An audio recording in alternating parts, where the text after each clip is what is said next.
Welcome, and here we go again to another video, a daily video that we've been doing. And today I am here to discuss the Timeless Child reveal in more detail, because it's been a month since the Timeless Children was broadcast, which is shocking. It's gone quickly, but it was something that split the fandom apart, I think, and something that a lot of people consider to be the end of the show in terms of their viewing of it and how they perceive it. So, yeah, this isn't an April Fool's Day video. Don't worry, there are no April Fool's Day videos this year. Otherwise, I would release one before midday. But again, just doing a video each day. And I thought, I haven't done a Timeless Child video. I haven't dissected this reveal and my thoughts on it since we did the overview of the series and since I did the Timeless Child review when I went over my first thoughts. But here are my detailed thoughts. Personally, I don't mind the Timeless Child reveal. I thought I'd hate it. I heard a rumour back in last year, sort of summertime, that there would be 13 female incarnations revealed that would be placed before William Hartnell's first Doctor, which I thought was dreadful. I thought it was going to be a really disgraceful destruction of the canon. I thought it was just going to be Chibnall taking a dump on everything we knew about the show, disrespecting the William Hartnell and the people who created the show in the first place, which is awful because William Hartnell is the first Doctor and he will always be the first Doctor despite these rumours. He will always be the first one. However, when this happened, it's not that there were 13 Doctors before Hartnell, it's that there were infinite regenerations before Hartnell. There's a lot of elements of lore change that were revealed in the Timeless Children, and it's quite shocking that after doing a series with nothing really that bold, the female Doctor thing was really bold, but then as a series, there was nothing really out of the ordinary in terms of Series 11. It was just standard and not very good standard Doctor Who episodes, just, that were really formulaic and basic and simplistic in the worst possible way, because other series have done that before in worse ways. But here in Series 12, Chibnall made bold risk to change the whole show. He did so many things. He made William Hartnell not the first incarnation of this particular being. He made the Doctor not a Time Lord, and he made there be infinite regenerations out there, which of course gives him the chance to use those incarnations in the future in whatever capacity he needs them to be in.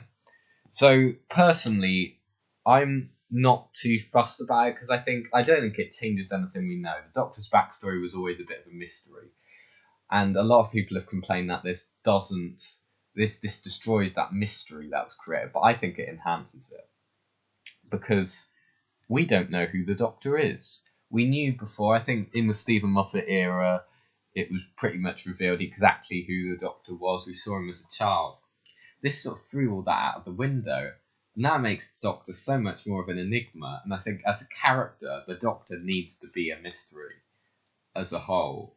We don't know what race they're from. We don't know how many of them there are.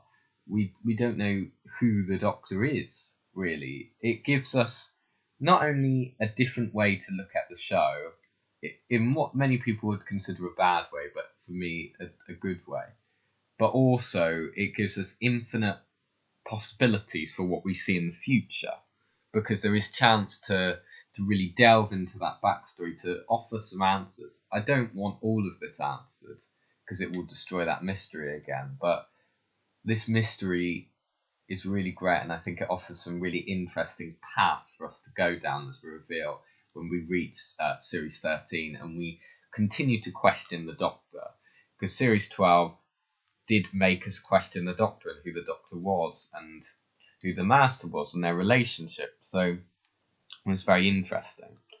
My favourite part of the reveal is that it made the Morbius Doctors canon, which is great. I think it's the only reason Chibnall did it, to be honest. It's great that such a area of the show that was held to mystery all those years ago, 43 years ago, became true, and became sort of explained, which was great. It was really great, and I think it was like it was made to be this reveal. It's like, as well, the thing with the other. Back in the Sylvester McCoy era, there was a thing called the Cartmel Master Plan, in which Sylvester McCoy's Doctor would be revealed as the other, one of the founding fathers of Gallifrey, alongside Russell and Omega. Of course, the founding fathers thing was a load of trash, but in many ways, you could argue that the Doctor, the other, still is a thing, because the Doctor was still a founding father of Gallifrey, if you look at it. Because if Gallifrey, if the Doctor didn't exist, none of the Time Lords would. Therefore, and none of Gallifrey would. Therefore, the Doctor is one of the founding fathers of Gallifrey, and the hidden, founding father. That's why he was never in the book. So therefore, he's the other, the mystery, the enigma, the other one. And I think that makes a lot of sense. One could also argue that Tecteun could be the other. You never know. It's quite good that the other has been explored inexplicitly. And I think us fans can pick out that maybe Chibnall did intend this to be a reveal where the Doctor was the other, but lots of people don't know what the other is. Most people don't. There are negatives of this reveal, as well as the ones that maybe I've explored in this video. For example, Ruth Doctor doesn't make sense yet. Now, I believe Ruth isn't done. I believe we are going to see Ruth again. Don't think as early as the special that we get soon, but I think we probably will see Ruth again in Series 13. And I hope so, because she was great, and her chemistry with Jodie was great, and there are so many questions I have about her, and it really enhances that dark edge of Jodie Whittaker's Doctor, which I loved in this series. So if we don't see Ruth again, that's just quite a waste, because there's so many questions we need answered. Like, for example, how is she the Doctor when the first Doctor was William Hartnell? How does she have a police box TARDIS? Is she really the Doctor, or is she lying about that? Is she the only incarnation that isn't the Timeless Child? Is the Master lying about all this? Is there more to all this than we see?